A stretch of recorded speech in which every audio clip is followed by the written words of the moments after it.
Okay, estimation of working capital. Estimation of working capital में हमारे दो क्वेश्चन बचे हैं, 9 एंड 50। ठीक है,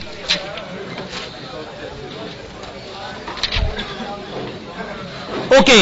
एस्टिमेशन ऑफ वर्किंग कैपिटल के दो क्वेश्चन हैं, 9 और 15।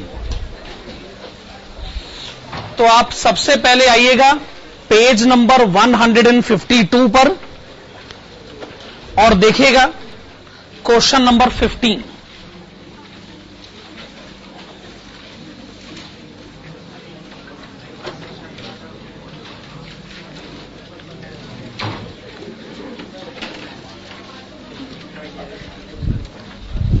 Page number 152, question number 15। चलिए आइए इस क्वेश्चन को शुरू करते हैं। MM Limited is commencing a new project for manufacture of electric toys. The following cost information has been ascertained for annual production of 60,000 units at full capacity. Raw material, direct labor, manufacturing overhead, variable fixed, selling overhead, variable fixed, total cost, profit, selling price. आगे, in the first year of operation, first year of operation, पहले साल का मतलब यह है कि पहले साल में कोई ओपनिंग स्टॉक तो हो नहीं सकता, पर क्लोजिंग स्टॉक तो होगा। पहले साल ओपनिंग स्टॉक तो नहीं हो सकता ना, पर क्लोजिंग स्टॉक तो होगा ना। पहले साल के आखिर में क्लोजिंग स्टॉक तो होगा। In the first year of operation expected production and sales are 40,000 units and 35,000 units respectively. To assess the needs of working capital the following additional information is available. Stock of raw material, credit allowable for debtors, credit allowable by creditors, lag in payment of wages, lag in payment of overhead, cash in hand and bank. Provision for contingency is required at rate of 10% of working capital requirement, including that provision. You are required to prepare projected statement of working capital requirement for the first year of the operation. Debtors are taken at cost. चलिए heading डालेगा, statement showing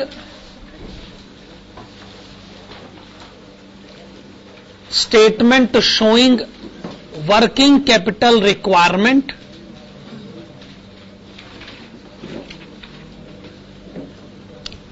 statement showing working capital requirement for the first year of the operations.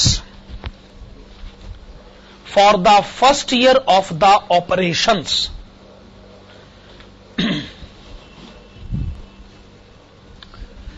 तो आइए current assets की list बना लेते हैं। Start करिएगा stock of raw material से।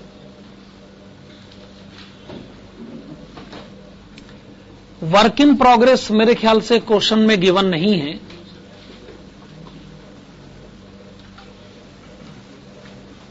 तो रॉ मटेरियल के स्टॉक के बाद फिर आप फिनिश गुड्स का स्टॉक लिखें। इसके बाद क्या लिखा जाए? डेटर्स। डेटर्स आप लिखना चाहेंगे। डेटर्स के बाद फिर आपको कैश और बैंक बैलेंस भी लिखना चाहिए, जो कि क्वेश्चन में कितना गिवन है? ₹60,000।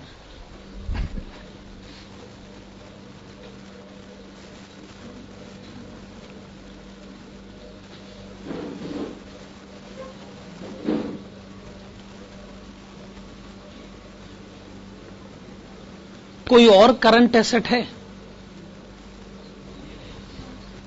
कोई और करंट एसेट नहीं? ठीक है, इन चारों का हम टोटल करेंगे और उसको हम नाम देंगे टोटल करंट एसेट्स। इसमें से हम क्या माइनस करेंगे? Current liabilities.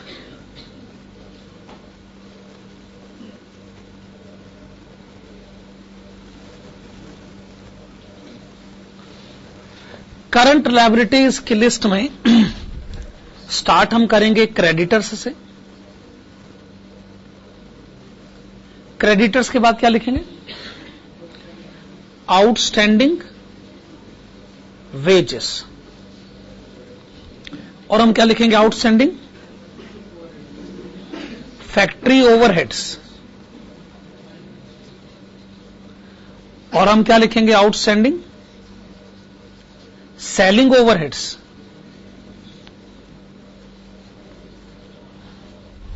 Outstanding factory overheads, outstanding selling overheads, यही सब है ना? ठीक है। करंट लायबिलिटीज का टोटल हम करेंगे, करंट एसेट में से माइनस करेंगे, और जो आंसर आएगा उसमें हम क्या ऐड करना चाहेंगे? Provision for कंटिंजेंसीज।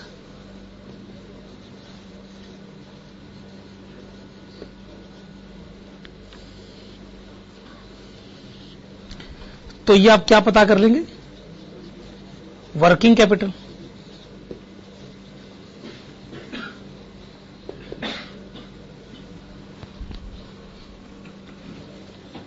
This is it. So this is the way to calculate the working capital. चलिए आइए नोट नंबर 1 बनाना शुरू करते। नोट नंबर 1 की हेडिंग डालेगा एनुअल स्टेटमेंट।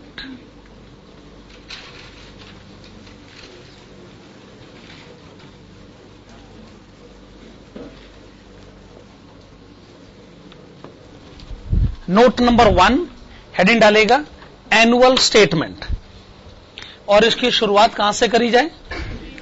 मटेरियल कॉस्ट से।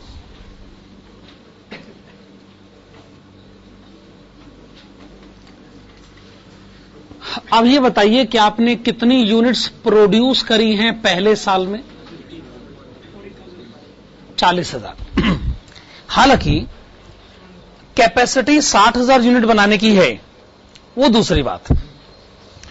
अच्छा, आपने यूनिट्स बेची 35,000 है, वो भी एक अलग बात है। आपने बनाई कितनी है? 40,000 ना। जो यूनिट्स आपने बनाई हैं, आपने मटेरियल का खर्चा जरूर उन यूनिट्स पर किया ही होगा। और क्वेश्चन में हमें लिखा है कि जो मटेरियल कॉस्ट है उसको पर यूनिट कितना माना जाए? ₹20।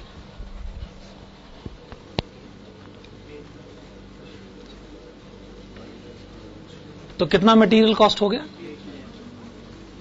₹8 lakh.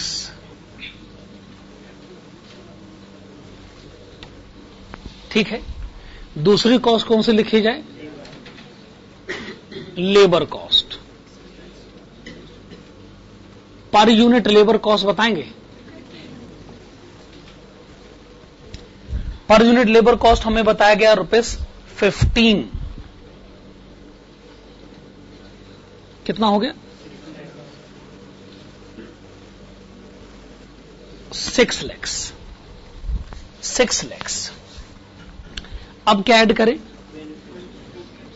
Factory overheads, manufacturing overheads, एक ही बात है।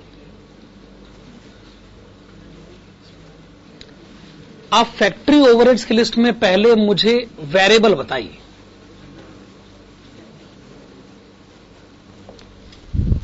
वो कहते हैं ₹15 पर यूनिट। तो ये हो गया 40,000 यूनिट्स एट रेट ऑफ ₹15।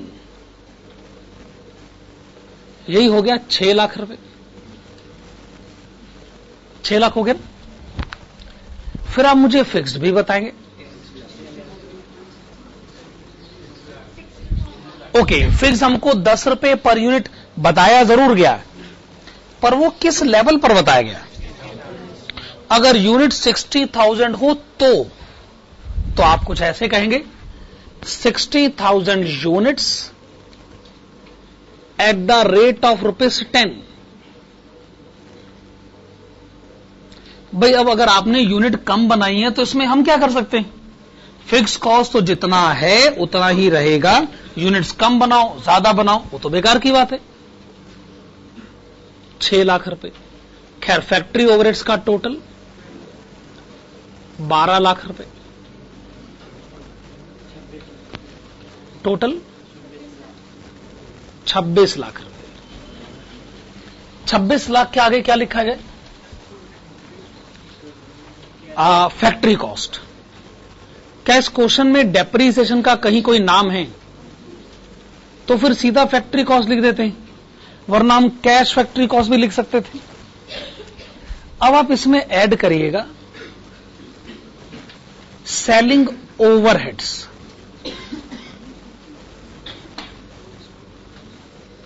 जब आप कहते हैं सेलिंग ओवरहेड्स, एक मिनट यहां थोड़ी गड़बड़ हो गई। ये जो आपने फैक्ट्री कॉस्ट लिखा है 26 लाख रुपए, इसके ब्रैकेट में लिखिएगा 40,000 यूनिट्स।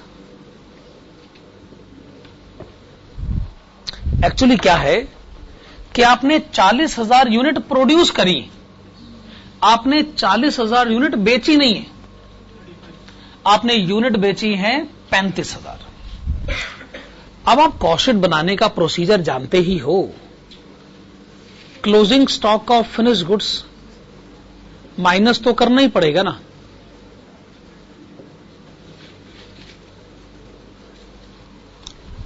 एक्चुअली पुराने क्वेश्चंस में क्या होता था कि क्लोजिंग स्टॉक भी होता था और ओपनिंग स्टॉक भी होता था। जितना ओपनिंग स्टॉक होता था उतना ही क्लोजिंग स्टॉक होता था। तो ना हम ओपनिंग स्टॉक प्लस करते थे, ना हम क्लोजिंग स्टॉक माइनस करते थे, क्योंकि वही अमाउंट कौन प्लस करे वही अमाउंट कौन माइनस करे। पर इस क्वेश्चन में ओपनिंग स्टॉक नहीं है पर क्लोजिंग स्टॉक है, क्योंकि ये फर्स्ट ईयर है। क्या ये बात सही? हम कहेंगे कि देखिए हमारे खर्च हुए 26 लाख रुपए, हमने यूनिट्स बनाई 40,000, उसमें से नहीं बेची 5,000।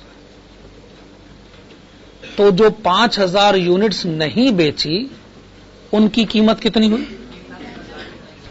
3,25,000 रुपए। तो ये आप माइनस करिए, इसे माइनस करके बताइए डिफरेंस। 22,75,000। आपने बताया 22,75,000। इसके आगे क्या लिखा जाए? फिर लिखिए फैक्ट्री कॉस्ट। लेकिन ऊपर जो फैक्ट्री कॉस्ट था वो क्वांटिटी प्रोड्यूस को रिप्रेजेंट कर रहा था। अब जो फैक्ट्री कॉस्ट है वो क्वांटिटी सोल्ड को रिप्रेजेंट करेगा, और क्वांटिटी सोल्ड कितनी है? 35,000 यूनिट्स। मेरे ख्याल से कैलकुलेशन आप लोगों के लिए कोई मुश्किल नहीं। प्रोड्यूस क्वांटिटी से शुरुआत तो कर सकते हैं, पर कहानी को खत्म तो सोल्ड क्वांटिटी पर ही करना पड़ता है। आइए हम इसमें ऐड करें सेलिंग ओवरहेड्स। सेलिंग ओवरहेड्स के लिए इसमें पहले आप मुझे बताइएगा वेरिएबल। देखो यूनिट्स आपने बेची हैं 35,000 और एक यूनिट का सेलिंग ओवरहेड कितना है? ₹3। 1,05,000, 1,05,000 रुपए। ठीक है ना? ये आपने सेलिंग ओवरहेड्स लिखा वेरिएबल। अब आप सेलिंग ओवरहेड लिखेंगे फिक्स्ड। हमें ₹1 पर यूनिट बताया गया है, लेकिन वो बताया गया है 60,000 यूनिट के लेवल पर। अब फिक्स कॉस्ट तो फिक्स्ड है भाई, 60,000 units multiplied with ₹1 per unit. Selling overheads का टोटल 1,65,000।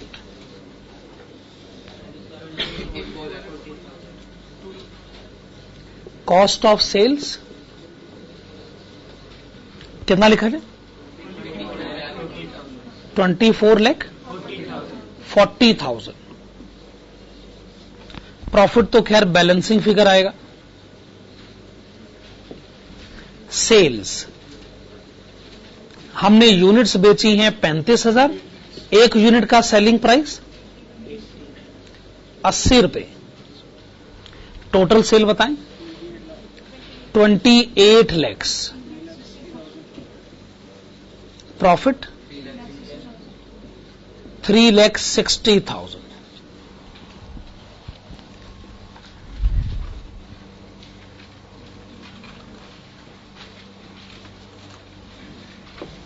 हाँ जी, नोट नंबर 2 बनाइएगा। नोट नंबर 2 के ब्रैकेट्स में लिखेगा stock of raw material.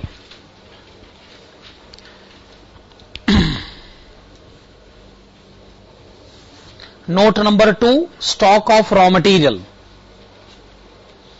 Question में ये गिवन है कि आपके पास जो रॉ मटेरियल का स्टॉक है वो 3 महीनों के कंजम्पशन को रिप्रेजेंट करता है। अल्टरनेटिवली क्वेश्चन ये भी कह सकता था कि रॉ मटेरियल होल्डिंग पीरियड 3 महीने का है, तब हम ये कहते कि रॉ मटेरियल का स्टॉक 3 महीने के कंजम्पशन के इक्वल है। खैर अब तो उन्होंने सीधा ही कह दिया, तो आप लिखेंगे we are given that stock of raw material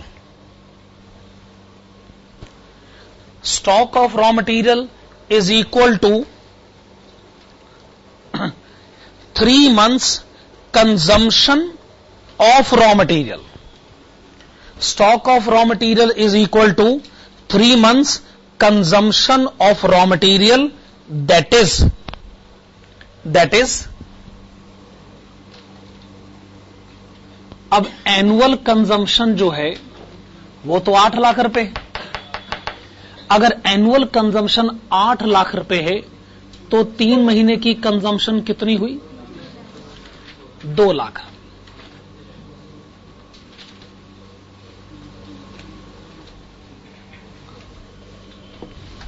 तो आइए स्टॉक ऑफ रॉ मटेरियल लिखा जाए ₹2 लाख।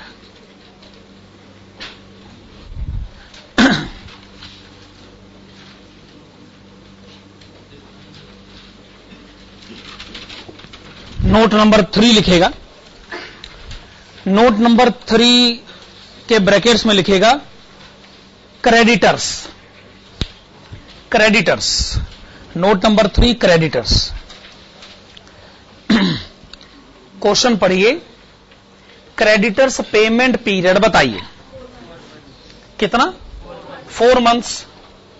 तो क्रेडिटर्स बैलेंस का मतलब 4 मंथ्स क्रेडिट परचेजेस। ओके, तो आप लिखिएगा टोटल एनुअल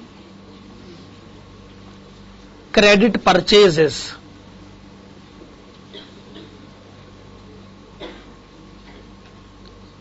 मल्टीप्लाइड विथ 4/12। आप क्या जानना चाहते हैं? Creditors balance.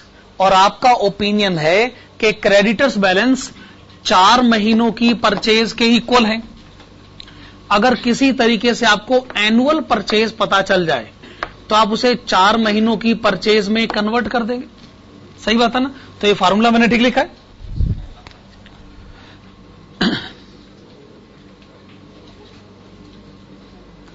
परचेजेस के बदले में लिख रहा हूं annual consumption of raw material plus closing stock of raw material minus opening stock of raw material.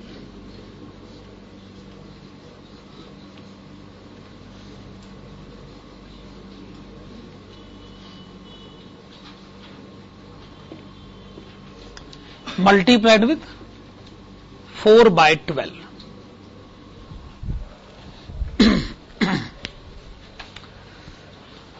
आपने अब तक जितने क्वेश्चन करे थे उनमें क्या होता था कि क्लोजिंग स्टॉक और ओपनिंग स्टॉक इक्वल होता था।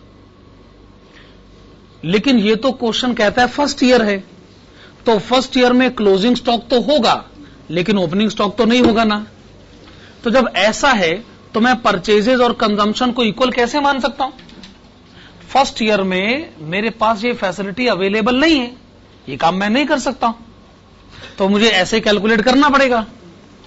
अगर क्लोजिंग और ओपनिंग स्टॉक इक्वल मान लिया जाए तो फिर तो वो कैंसिल आउट हो जाएगा, फिर तो परचेजेज और कंजम्पशन का एक ही मतलब हो जाएगा। पर यहां तो एक मतलब नहीं हो सकता ना। अच्छा, कंजम्पशन कहां है? कंजम्पशन तो 8 लाख है।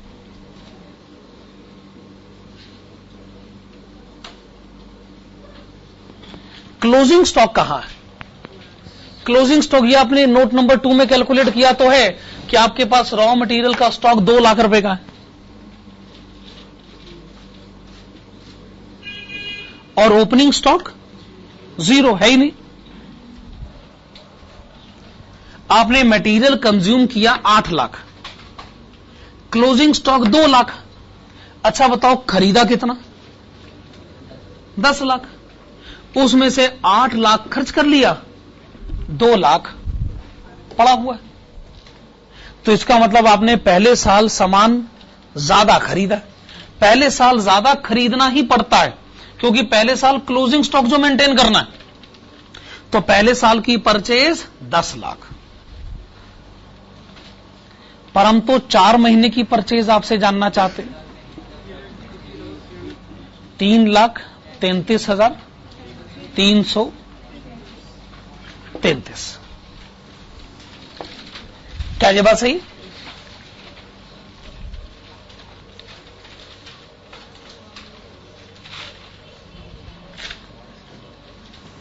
देखो,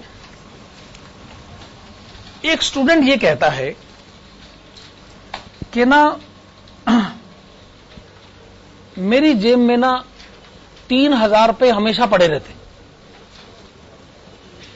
प्लस मैं हर रोज अपने फादर से 2,000 रुपए मांगता हूं और हर रोज 2,000 रुपए खर्च कर देता हूं। तो मेरा बैलेंस जिससे शुरू हुआ खत्म भी उसी पे हुआ। क्या ये बात सही? इसलिए हम कहते हैं देखो जी 3,000 एक ही बात है, प्लस 2,000 माइनस 2,000 बात तो घूम फिर कर वही आनी। हर रोज का हिसाब किताब यही है आपका। अच्छा, बात तो सही है। आइए अब उस बच्चे के बारे में बात करते हैं जो आज पैदा हुआ। ऑब्वियसली उसके पास कोई ओपनिंग स्टॉक तो है ही नहीं। ओपनिंग स्टॉक तो है ही नहीं उसके पास, लेकिन क्लोजिंग स्टॉक तो उसको रखना है ना आज। ये बात सही है कि नहीं? अब आज के दिन वो अपने फादर से 2 अमाउंट मांगेगा, एक जो उसने आज खर्च करना है और दूसरा जो उसने आज स्टॉक मेंटेन करना है। आज तो 5,000 रुपए दो भाई, कल से वो स्टॉक मेंटेन रहे, कल से 2,000 की कैलकुलेशन कर लेंगे। पर आज तो आपको 2 रुपए देने, आज तो 2 अमाउंट देने पड़ेंगे आपको, एक आज के कंजम्पशन के लिए भी और दूसरा आज के स्टॉक मेंटेन करने के लिए भी। अब मेरा ओपनिंग स्टॉक नहीं है तो नहीं है भाई, अब क्या उसके बारे में क्या बात करना फिर। तो ये एग्जाम्पल जितना मर्जी आउट ऑफ कंटेक्स्ट क्यों ना हो, पर आपको नए बिजनेस के पहले साल के बारे में मैं कुछ बताने में कामयाब हुआ हूं कि जी पहले साल में वही हालात होते जो यहां हैं। पहले साल आपको परचेज ज्यादा करनी पड़ेगी क्योंकि पहले साल आपके 2 टारगेट हैं, एक आपने खर्च भी करना है, दूसरा आपने स्टॉक भी मेंटेन करना है। आने वाले साल में आपको मालूम है जी ये सिचुएशन नहीं होती है क्योंकि ओपनिंग स्टॉक भी है, क्लोजिंग स्टॉक भी है, तो पहले साल में ऐसी सिचुएशन हो जाती है। ठीक बात है ना? चलो भाई, क्रेडिटर्स बैलेंस लिख लो, 3,33,333। ठीक है ना? ओके, अगला नोट बनाइएगा, लिखेगा आउटस्टैंडिंग वेजेस। आउटस्टैंडिंग वेजेस और बताइएगा कि वेजेस की होती है 1 महीने के बाद। लिखेगा since wages are paid, since wages are paid after 1 month, since wages are paid after 1 month, comma, outstanding wages must be representing, outstanding wages must be representing 1 month wage cost, 1 month wage cost, that is, अब देखो annual wages हैं 6 लाख रुपए, तो आप बताइए 1 महीने की wages कितनी हुई? 50,000 रुपए।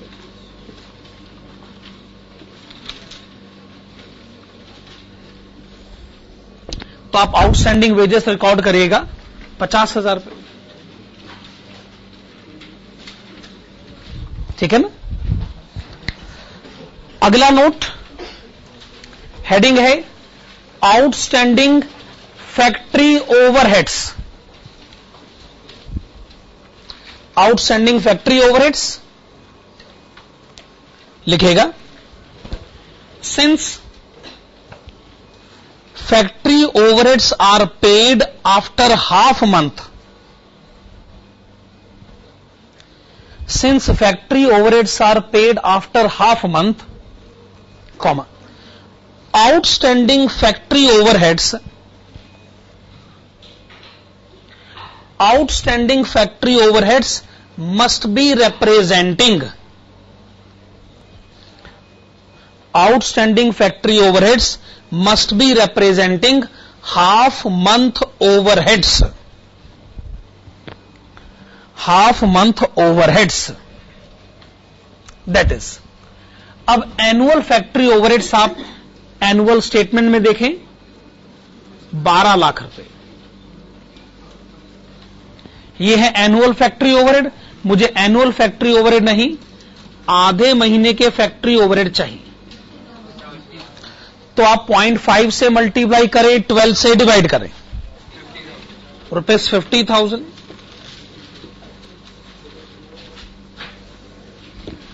तो ये आपने बताया आउटस्टैंडिंग फैक्ट्री ओवरहेड 50,000 रुपए। आगे नेक्स्ट नोट, हेडिंग है outstanding selling overheads.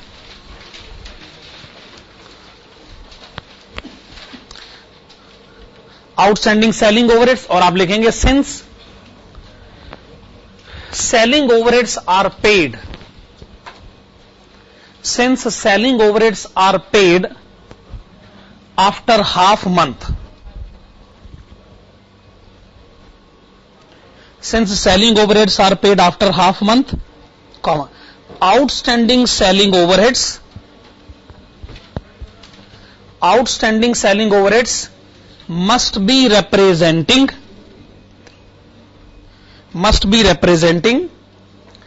half month selling overheads,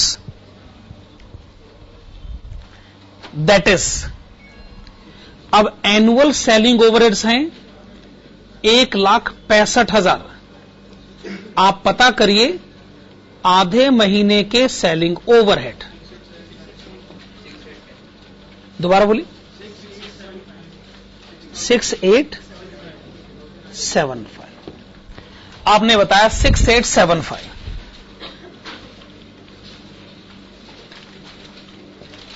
current liabilities का टोटल 4,40,208।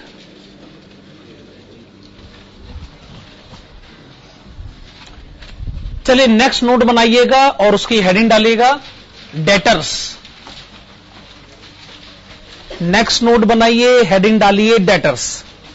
बताइए क्वेश्चन में डेटर्स कलेक्शन पीरियड 1.5 month, आप लिखेंगे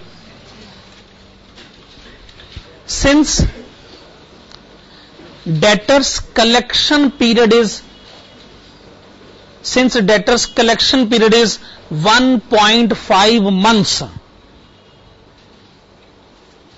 1.5 months, comma, the debtors balance must be representing, the debtors balance must be representing 1.5 months credit sales. That is, अब देखो annual credit sale है 28 लाख रुपए की, तो 1.5 महीने की क्रेडिट सेल कितनी हुई?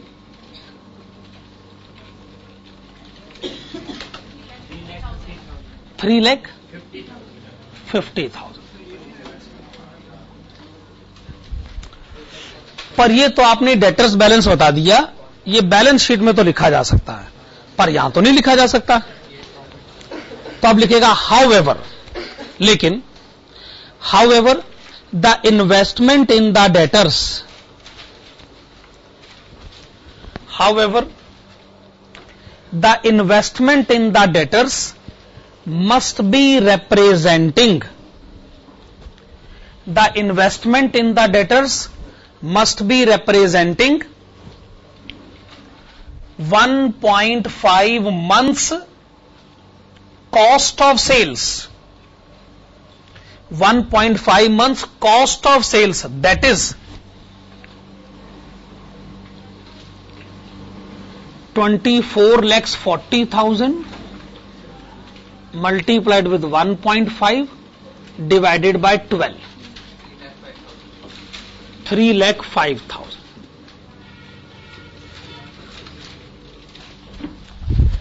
तो डेटर्स बैलेंस लिखेगा 3,05,000 रुपए।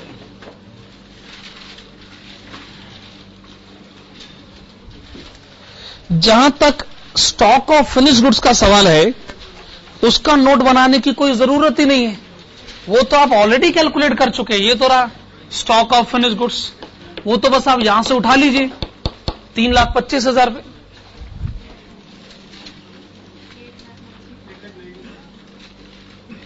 करंट एसेट्स का टोटल 8,90,000। इसमें से आप करंट एबिलिटीज माइनस करें, 449,792। अगर आप इसमें प्रोविजन फॉर कंटिंजेंसीज ऐड करें तो आपका आंसर आ जाएगा वर्किंग कैपिटल। तो प्रोविजन फॉर कंटिंजेंसीज कितना होना चाहिए? 10% किसका? प्रोविजन के बाद जो फाइनल आंसर आएगा क्या उसका 10% चाहिए? क्वेश्चन में लिखा हुआ ना, इसका मतलब जो वर्किंग कैपिटल चाहिए फाइनली उसका 10% चाहिए प्रोविजन। तो अगर ये आंसर 100 है तो ये 10 है, ये 90 है। तो ये वाला आंसर अगर 90 है, 449,792, अगर ये अपने आप में 90 को रिप्रेजेंट करता है तो 10 कितना हो? 49977, 49977। अब आप दोनों का टोटल करें, 499,769।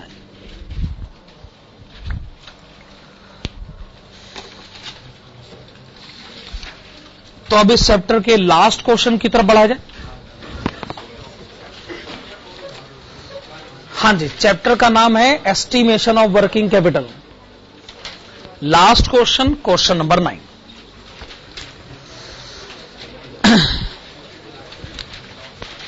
क्वेश्चन नंबर 9, ए कंपनी न्यूली कमेंसिंग बिजनेस। तो न्यूली कमेंसिंग बिजनेस का मतलब आप जानते हैं, जो सिचुएशन अभी हमने यहां डील करी थी वही सिचुएशन इसमें डील करनी पड़ेगी। ठीक बात है। A company newly commencing business in the year 2011 has under mentioned projected profit and loss account sales less cost of goods sold gross profit less administration and selling expenses profit. The above computed cost of goods sold has been arrived at as under. Material, wages and manufacturing expenses, depreciation, less stock of finished goods 10%.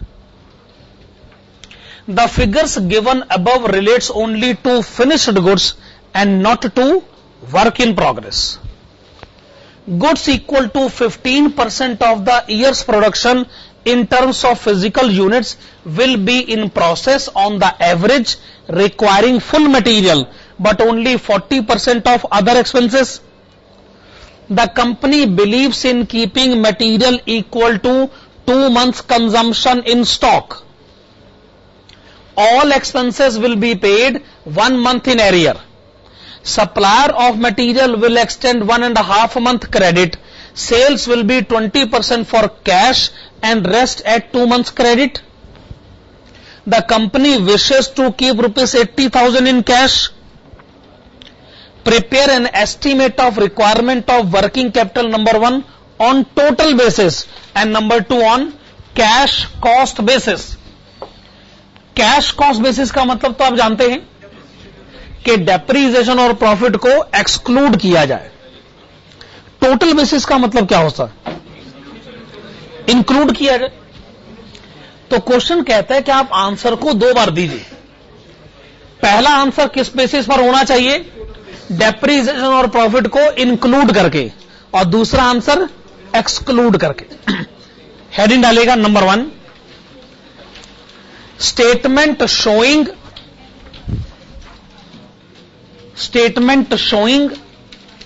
working capital requirement. Statement showing working capital requirement on total basis. Statement showing working capital requirement on total basis.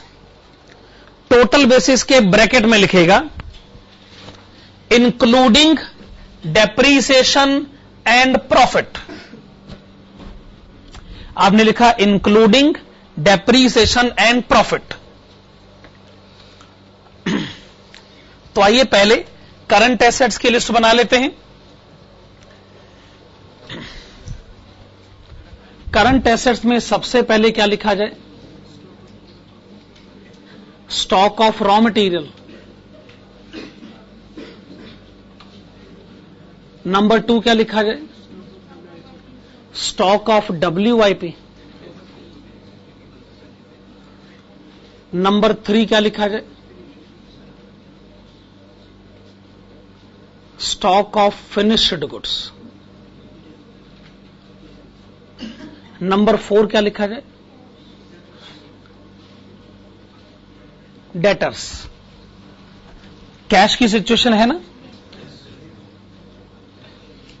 Cash कितना है?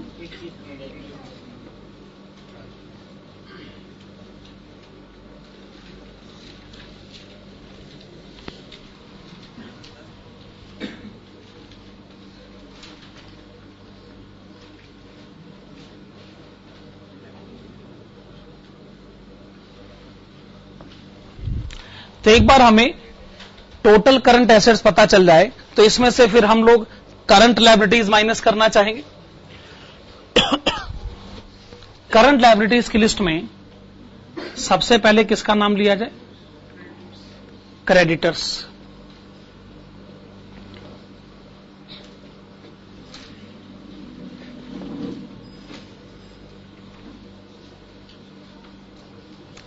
अच्छा, creditors के बाद किसका नाम लिया जाए? Outstanding wages and manufacturing expenses. Wages और मैन्युफैक्चरिंग एक्सपेंसेस इकट्ठे है ना? Outstanding wages and manufacturing expenses. और क्या लिखा जाए? Outstanding administration expenses. और लास्ट में outstanding selling expenses.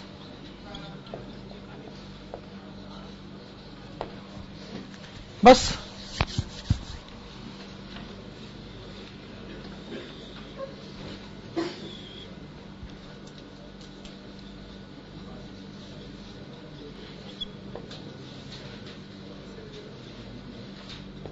So this will be the amount of working capital. Note number 1 हमने हर क्वेश्चन में बनाया है एनुअल स्टेटमेंट या मंथली स्टेटमेंट। इस क्वेश्चन में हम क्यों नहीं बनाएंगे? क्योंकि वो क्वेश्चन में दे रखा है। तो फिर जब क्वेश्चन ने खुद ही एनुअल स्टेटमेंट बना के दिया हुआ है तो फिर हम मेहनत क्यों करेंगे भला?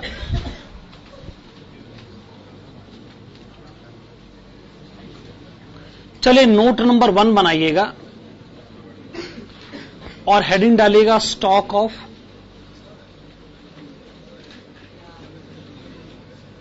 WIP।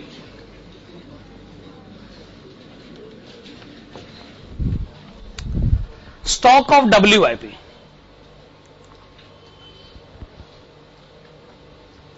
नोट नंबर 1 हेडिंग है स्टॉक ऑफ WIP। देखिए ये तो तय है कि आपने अगर 100 यूनिट्स बनाई हैं, ये एक्सप्लेनेशन बहुत इंपॉर्टेंट है। अगर आपने 100 यूनिट्स बनाई हैं तो आपने काम शुरू किया था 115 यूनिट पर। ये क्वेश्चन में कहीं लिखा है, ये क्वेश्चन में कहीं लिखा है, लिखा है goods equal to 15% of years production in terms of physical units will be in process. यानी अगर आपने 100 यूनिट बनाई है तो 100 यूनिट का 15%, 15 यूनिट, जरूर 115 यूनिट पे काम शुरू हुआ है, उसमें से 15 यूनिट पर अभी काम चल रहा है और 100 यूनिट पूरी तरह बन गई। फिर क्वेश्चन कहते हैं जो 100 यूनिट बन गई है ना, इस पर मटेरियल डिपार्टमेंट ने खर्च करे हैं 8,40,000। इस पर वेजेस और मैन्युफैक्चरिंग एक्सपेंसेस ने खर्च करे हैं 6,25,000। इस पर डेप्रीसिएशन कितना खर्च हुआ है? 2,35,000। क्या ये बात आप आइडेंटिफाई कर पा रहे हैं कि ये खर्चा जो है ये उन यूनिट्स पर किया गया जो पूरी तरह बनी है? क्या आप इस बात को आइडेंटिफाई कर पा रहे हैं? इस स्टेटमेंट को पढ़िए भी और अंडरलाइन भी करिए। The figures given above relates only to finished goods and not to work in progress. ऊपर हमने आपको जो फिगर्स बताई हैं वो फिनिश गुड्स के कंटेक्स्ट में है, वो वर्क इन प्रोग्रेस के कंटेक्स्ट में नहीं। और अगर आपने 100 यूनिट बनाई है तो 115 यूनिट पे काम शुरू किया गया था, यानी बीच में 15 यूनिट वो हैं कि जिन पर काम अभी चल रहा है। ये भी हम आपको बताना चाहेंगे कि अगर आपने 100 यूनिट बनाई है तो उसमें से 10 यूनिट ऐसी हैं जो आपने अभी नहीं बेची और आपने 90 यूनिट बेच दी है। 10 यूनिट नहीं बेची है, क्या यह बात आपको पता चल रही? क्योंकि क्वेश्चन कह रहा है कि जितनी यूनिट्स बनाई गई हैं उसकी 10% नहीं बेची गई। तो तय हो गया 115 यूनिट पे काम शुरू हुआ, 100 यूनिट पे काम खत्म हुआ और 100 यूनिट में से 90 यूनिट हमने बेच दी। ये सिचुएशन हमारे सामने है। आइए पहला वर्किंग नोट बनाएं और पहले वर्किंग नोट में हम क्या पता करेंगे कि वो जो 15 यूनिट पे काम अभी चल रहा है उसकी कीमत कितनी है। स्टार्ट करते हैं मटेरियल से। मटेरियल डिपार्टमेंट ने कहा कि देखो भाई इन 100 यूनिट पर अगर हम 8,40,000 खर्च कर सकते,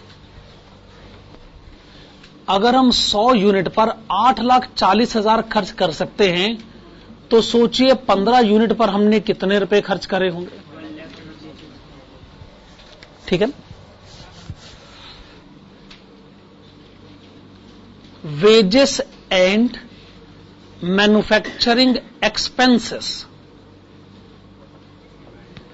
अगर 100 यूनिट पर हम 6,25,000 रुपए खर्च कर सकते हैं तो सोचिए 15 यूनिट पर हमारा खर्चा कितना रहा होगा।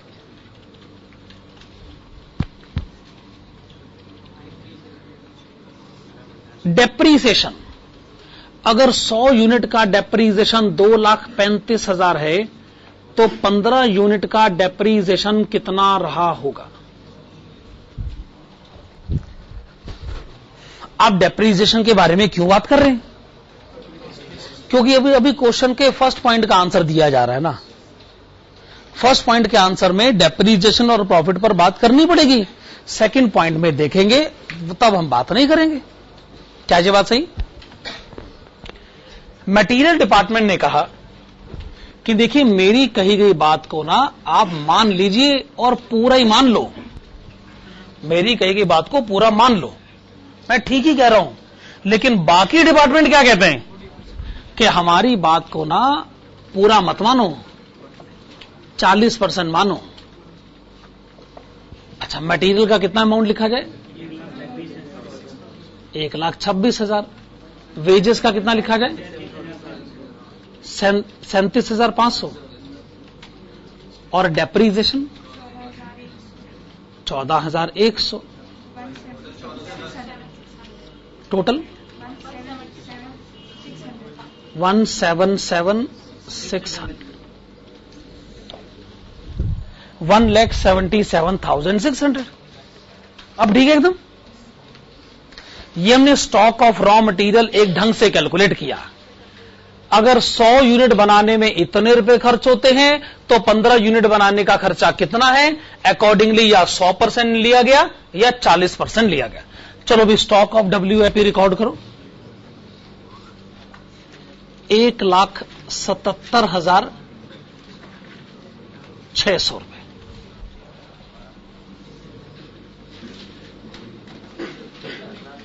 अब आप लिखेगा stock of raw material, note number 2। This is note number 2, this is note number 2। The heading is stock of raw material. पढ़िए, क्वेश्चन पढ़िए। रॉ मटेरियल के बारे में कहीं ना कहीं तो कुछ ना कुछ बताया होगा।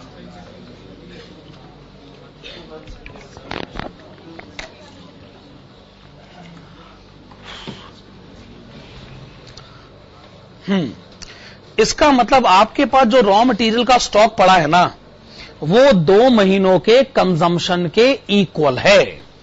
फिर तो बहुत आसान है हमारे लिए, फिर तो हम जानते हैं हमें क्या करना है। टोटल एनुअल कंजम्पशन,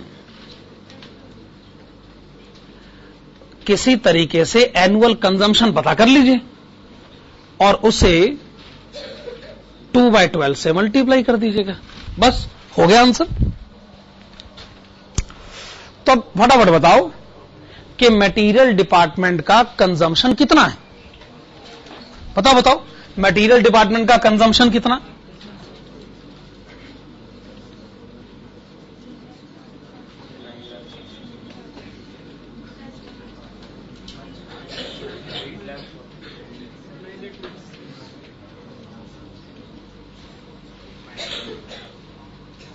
एक सेकेंड, 8,40,000 है, सॉरी। मटेरियल डिपार्टमेंट ने कहा देखिए ये देखो 100 यूनिट पूरी तरह बन गई, इन पर हमने खर्च करे 8,40,000। ओके, ये तो आपको दिख रहा है।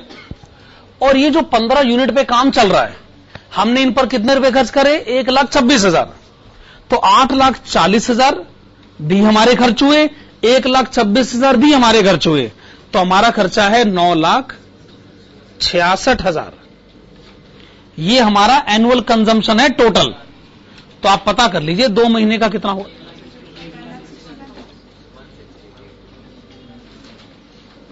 $1,61,000।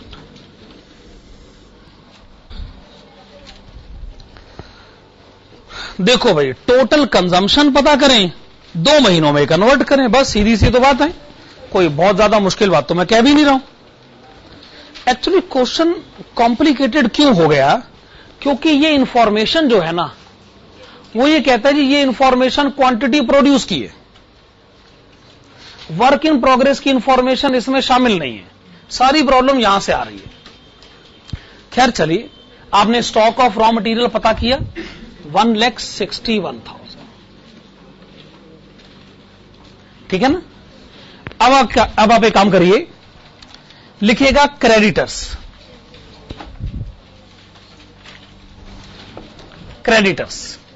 अगला नोट क्रेडिटर्स। क्वेश्चन पढ़िए, क्रेडिटर्स पेमेंट पीरियड बताइए। 1.5 महीना।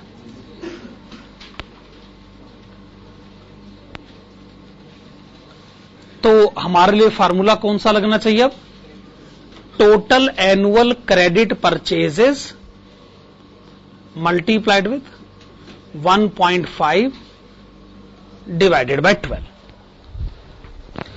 आप किसी तरीके से एनुअल परचेजेस पता कर लीजिए और उसको 1.5 महीनों में कन्वर्ट कर दीजिएगा। अब ये वही काम करिए जो आपने पिछले क्वेश्चन में भी करा था।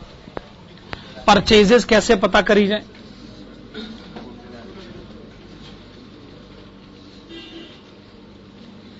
Annual consumption of raw material plus closing stock of raw material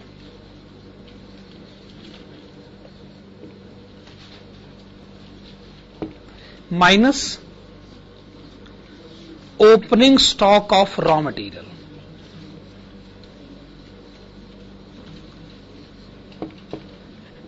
multiplied with 1.5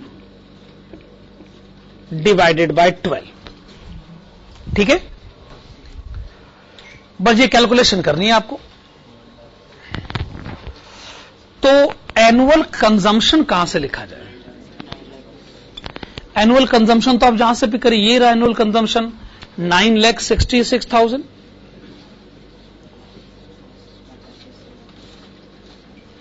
opening stock तो है नहीं, पर क्लोजिंग स्टॉक तो आपने पता किया, ये रहा 1,61,000।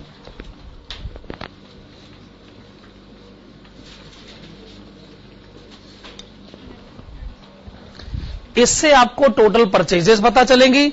अगर ये टोटल परचेजेस है तो आपको बताना है कि 1.5 महीने की परचेजेस कितनी हुई।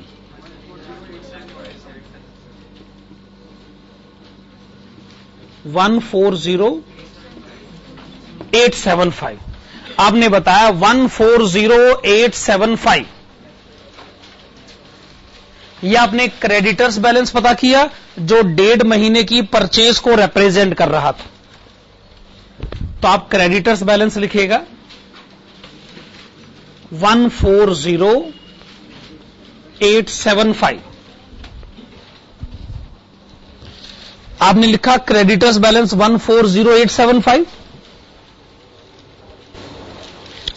अगला नोट बनाइएगा, हेडिंग डालेगा outstanding wages and manufacturing expenses. Outstanding wages and manufacturing expenses. बताइए वेजेस की पेमेंट कब होती है? 1 महीने के बाद। फार्मूला लिखेगा total annual wages and manufacturing expenses multiplied with 1/12। किसी तरीके से एनुअल वेजेस पता करें, उससे 1 महीने में कन्वर्ट करें। तो हमने वेजेस से पूछा कि जी टोटल वेजेस कितनी है? वो कहते देख लीजिए ये रही 6,25,000। हमने कहा वो तो 100 यूनिट्स की हैं। कहते हाँ, जिन पे काम चल रहा है उनकी 37,500 है। तो 6,25,000 जमा 37,500, ये है टोटल वेजेस। आप देख लीजिए 1 महीने की कितनी हुई, फिर से बताइए। 55,208। आपने बताया 55208,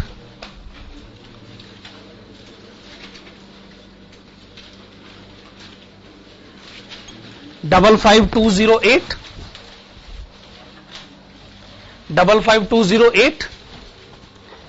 अगला वर्किंग नोट बनाइएगा,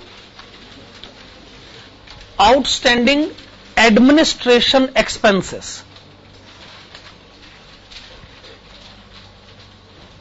तो एडमिनिस्ट्रेशन एक्सपेंसेस की पेमेंट कब होती है? 1 महीने के बाद। तो फिर तो बहुत आसान है हमारे लिए।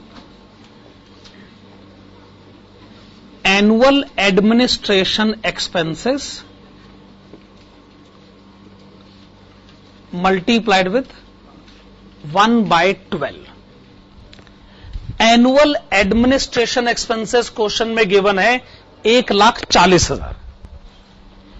1,40,000 अगर एनुअल एडमिनिस्ट्रेशन एक्सपेंसेस हैं तो 1 महीने के कितने हुए?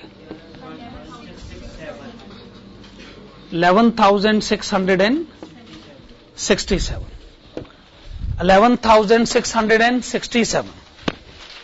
तो आप लिखिए outstanding administration expenses 11,667। Okay, simple calculation है एकदम। अगला वर्किंग नोट बनाइएगा, हेडिंग है outstanding selling expenses. Outstanding selling expenses ये भी 1 महीने के बाद पे होते हैं, तो इनका भी यही फॉर्मूला लिखा जाए, annual selling expenses multiplied with 1/12। Annual selling expenses 1,30,000। आप इसे 1 महीने में कन्वर्ट करें, 10833। ओके, आपने बताया आउटस्टैंडिंग सेलिंग एक्सपेंसेस 10833।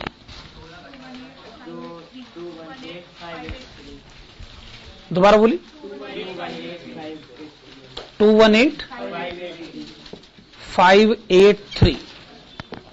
218,583। अगला वर्किंग नोट, हेडिंग है डेटर्स। अगला वर्किंग नोट हेडिंग है डेटर्स। क्वेश्चन पढ़िए, डेटर्स कलेक्शन पीरियड बताइए। 2 महीने का। तो डेटर्स कैलकुलेट करने का फॉर्मूला क्या होना चाहिए? आप खुद सोचिए, अगर डेटर्स कलेक्शन पीरियड 2 महीने का है तो इसका मतलब जो डेटर्स बैलेंस है वो है 2 महीनों की क्रेडिट सेल। तो फॉर्मूला होना चाहिए total annual credit sale multiplied with 2/12। क्या मैं ऐसे कह सकता हूं? एनुअल क्रेडिट सेल पता करें और उसे 2 महीनों में कन्वर्ट करें। एनुअल सेल कितनी गिवन है? 21 लाख। पर क्रेडिट सेल कितना है इसका? 80% कितना हुआ?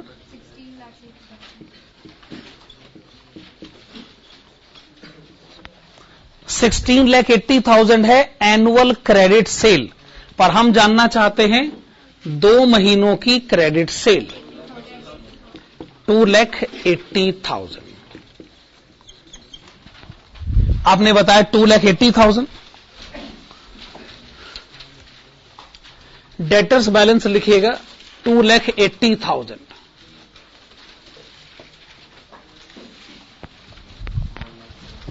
क्या ये बात सही? ये जो आपने डेटर्स बैलेंस बताया है, ऑब्वियसली इसमें प्रॉफिट भी है, ऑब्वियसली इसमें डेप्रिसिएशन भी है, पर वो हम इंटेंशनली ऐसा कर रहे हैं। जब हम क्वेश्चन के सेकंड पॉइंट में आएंगे तब की तब देखेंगे। अभी तो हमने डेटर्स बैलेंस ही लिखना है। चलो अभी लास्ट वर्किंग नोट बनाइएगा, stock of finished goods. Last working note बनाइएगा, stock of finished goods.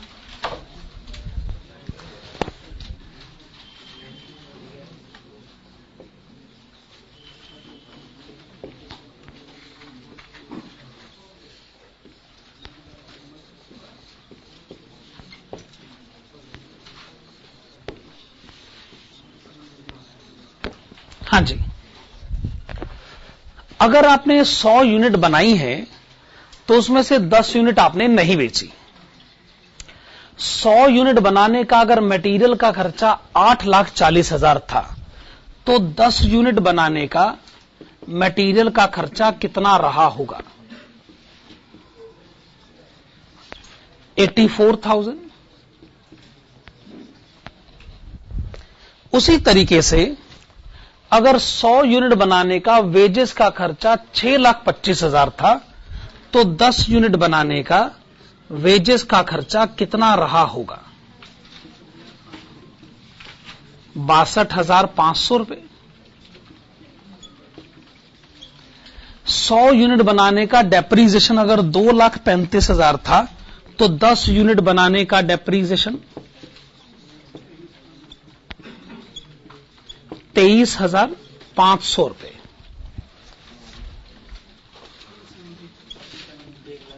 Total बताएंगे?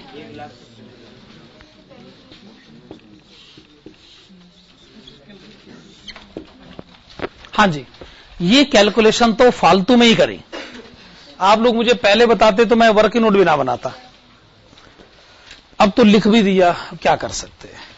खैर चलिए, फिनिश गुड्स का टोटल आपने मुझे बताया 1,70,000 रुपए। आइए स्टॉक ऑफ फिनिश गुड्स लिखें 1,70,000 रुपए।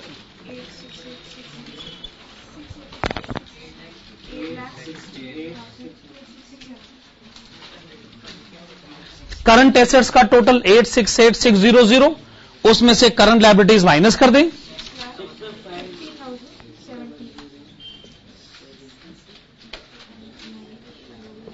$65,0017।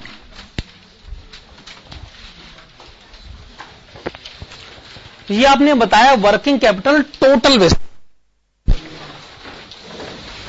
क्वेश्चन की सेकंड रिक्वायरमेंट ये है कि ये आंसर एक बार फिर से कैलकुलेट करें, पर इस बार कैश कॉस्ट पर होना चाहिए।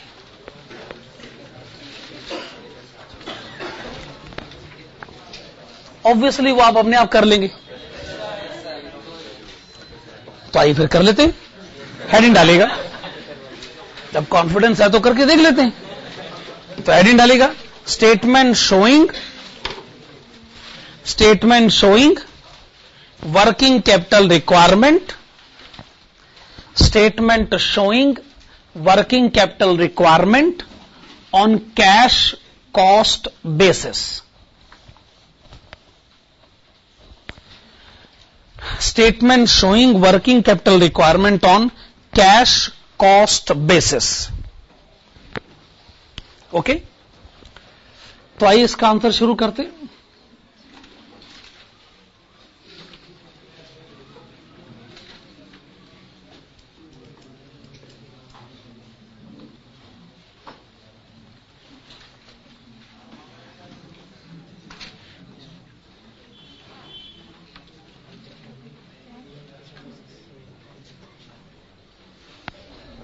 तो हमारा जवाब यह है कि already working capital total basis पर कैलकुलेट किया जा चुका है।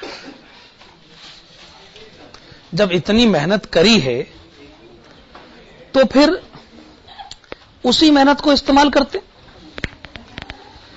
अगर आपने उस वर्किंग कैपिटल की कैलकुलेशन में कुछ गलतियां कर दी थी तो आइए हम उन गलतियों को सुधार देते।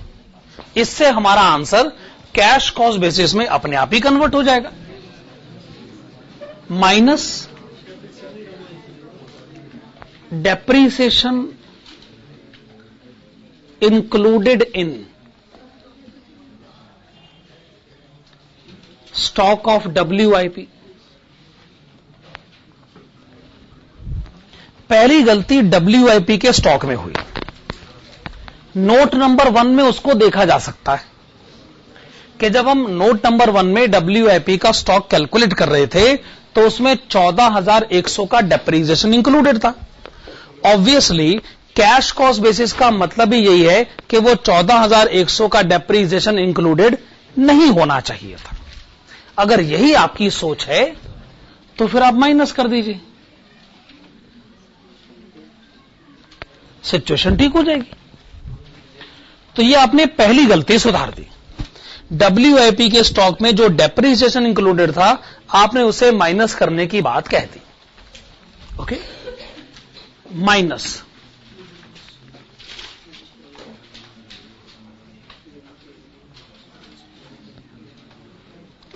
depreciation included in stock of finished goods। हमने जो लास्ट वर्किंग नोट बनाया था वो ये, इस वर्किंग नोट में डेप्रिसिएशन, इसका मतलब ये गलत नहीं होना चाहिए था। ये दोनों तो कैश कॉस्ट है, ये डेप्रिसिएशन नहीं होना चाहिए था ना। तो आइए डेप्रिसिएशन हटा देते, 23,500 रुपए, ठीक है ना। तीसरी गलती हुई है और डेटर्स में हुई हैं दो गलतियां, minus depreciation included in debtors.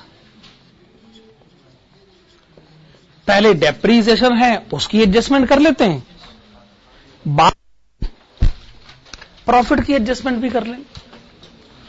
पहले डेप्रिसिएशन की एडजस्टमेंट, बाद में प्रॉफिट की एडजस्टमेंट। तो पहले डेप्रिसिएशन के बारे में बात किया है। देखिए ये कैलकुलेशन ना इतनी आसानी से समझ में आएगी नहीं, कॉन्सेप्ट अभी समझना होगा, और ये आने वाले चैप्टर्स में वैसे ही बड़ा इंपॉर्टेंट है, तो इसको अभी हाँ तो सुनिएगा एक एग्जांपल। मान लीजिए एक महीने की कैश कॉस्ट है 100 रुपए,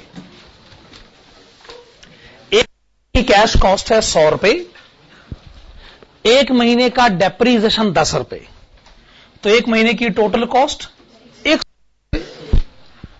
प्रॉफिट 15 रुपए, एक महीने का सेलिंग प्राइस 125 रुपए, और होती है एक महीने के उधार पर। एक उधार मान रहा हूं, हालांकि इस क्वेश्चन में 2 महीने का है, लेकिन ये तो हम कंसेप्ट समझ रहे हैं ना असल में। अच्छा, अगर एक महीने की सेल 125 है तो बताएंगे एनुअल सेल कितनी हुई? 1500 रुपए। सेल 1500 है, डेटर्स बैलेंस कितना है? एक का केस डिस्कस कर रहा हूं, 125 रुपए बैलेंस है एक महीने की सेल, क्योंकि आप अपने कस्टमर को एक महीने का उधार देते हैं। डेटर्स बैलेंस 125, पर उसमें 15 रुपए और 10 रुपए का प्रॉफिट और डेप्रिसिएशन इंक्लूडेड है। डेटर्स में हमारी इन्वेस्टमेंट कितनी है? 100 रुपए है एक महीने की कैश कॉस्ट। मैं आपसे इतना सा पूछना चाहता हूं कि मैं 125 से 100 तक पहुंचू के, मुझे इसमें से 10 और 15 रुपए माइनस कर देने चाहिए। क्या ये बात सही है? दूसरे शब्दों में डेटर्स का मतलब है एक महीने की सेल, क्योंकि डेटर्स का एक महीने का है, उसमें से 10 क्या है? एक महीने का डेप्रिसिएशन। 15 क्या है? एक महीने का प्रॉफिट। इस हमारा काम हो जाएगा ना।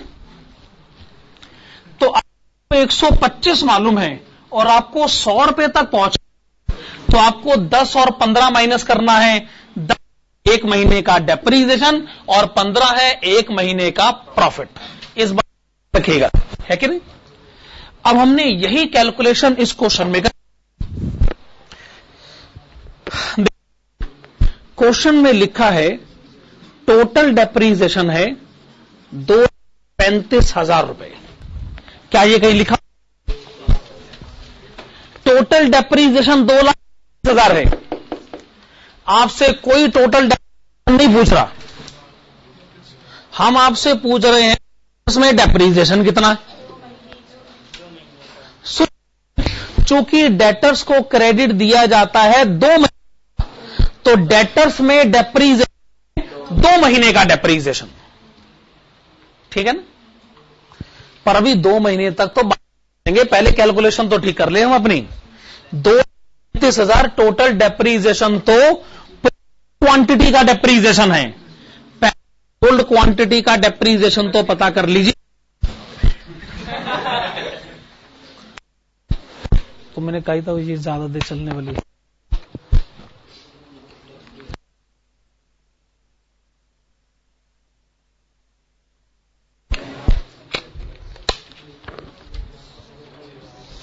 तो मैं ये कह रहा था 2,35,000 100 यूनिट्स का डेप्रीजिएशन है, पर आपने 100 यूनिट्स तो बेची है नहीं, आपने तो 90 यूनिट बेची। 10 यूनिट कहां है? Closing stock of finish goods. आपने अभी अभी closing stock of finish goods का डेप्रीजिएशन बताया है 23,500 रुपए। अरे 2,35,000 का ही तो 10% है ये, यानी 2,35,000 का 10% स्टॉक ऑफ फिनिश गुड्स में चला गया और 90% क्वांटिटी सोल्ड का डेप्रीजिएशन है।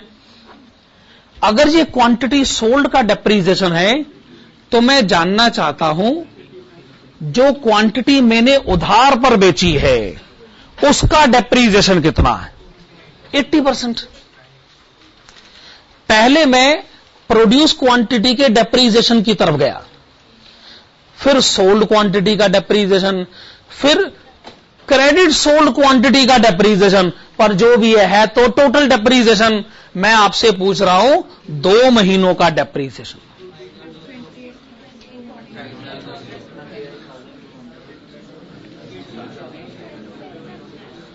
₹28,200।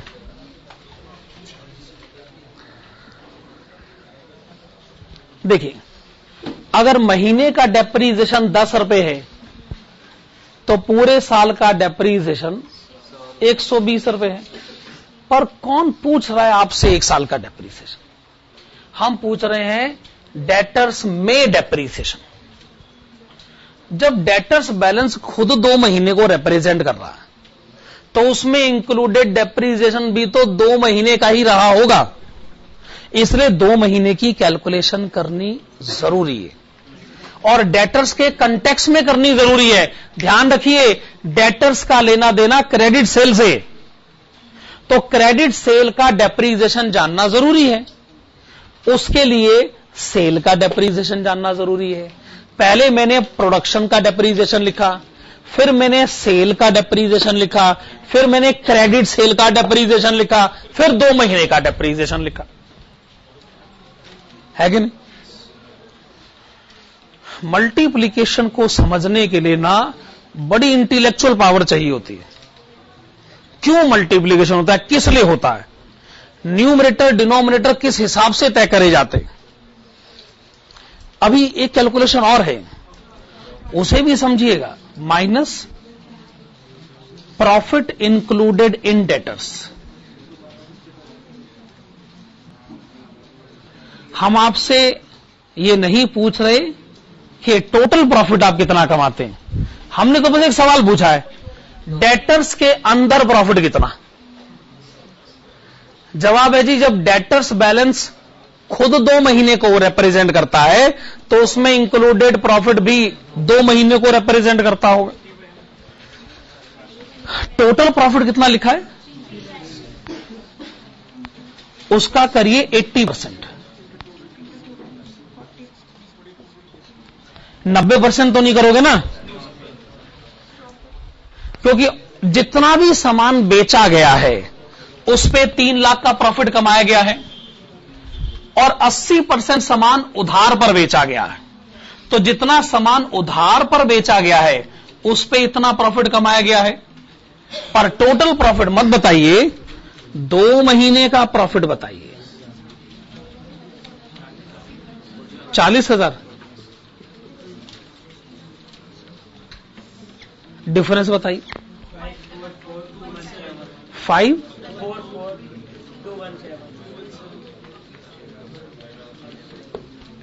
544217, इसके आगे लिख लीजिएगा working capital on cash cost basis.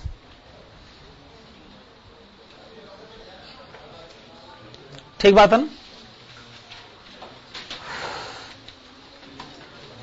अब हमारे पास इतना सारा टाइम बचा हुआ है, पिछली बार भी थोड़ा गड़बड़ हो गई थी।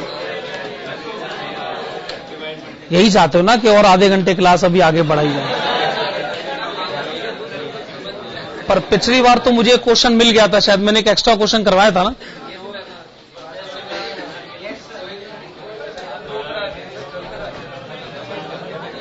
चलो ठीक है, अभी रहने देते हैं, फिर कभी एडजस्ट कर लेंगे इसको।